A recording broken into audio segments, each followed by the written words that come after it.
Well, there are a number of ways that we could improve the current scenarios framework to make it more effective for doing research and informing policy in the climate area. One is to reassess the scenarios we have to make sure that we're including the right range of outcomes and the right types of futures. So that would involve looking at the climate change outcomes. On the high end, are our high-end climate change scenarios too high? Are our low-end climate scenarios, which require really aggressive mitigation, are they too low? Are they feasible or not? So understanding, taking another look at the plausibility of the range that we're covering. And in addition, the particular types of futures for society and climate that are included in the set that we're looking at now. Are we missing having scenarios that explicitly address the possibility of crossing tipping points in the Earth system? So things like that.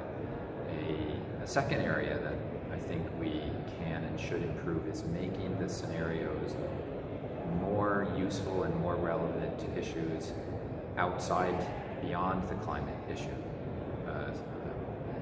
Issues like biodiversity or to achievement of the Sustainable Development Goals.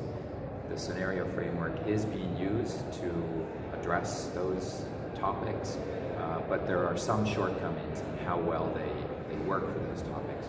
They were originally designed to address the climate issue, and they don't always map easily onto other topics, and that's an area that we can improve. And third is that we could do a better job of making the scenarios more useful when applied at a regional or local scale. They were developed at fairly large scale, global, large groups of countries, and they work well as an overarching framework.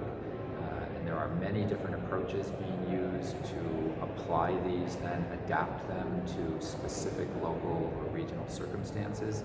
But we have a ways to go on understanding what are the strengths and weaknesses of different ways of doing that, so that we have a more well-established set of methods to make these scenarios as useful as possible to subnational regions, individual states or provinces or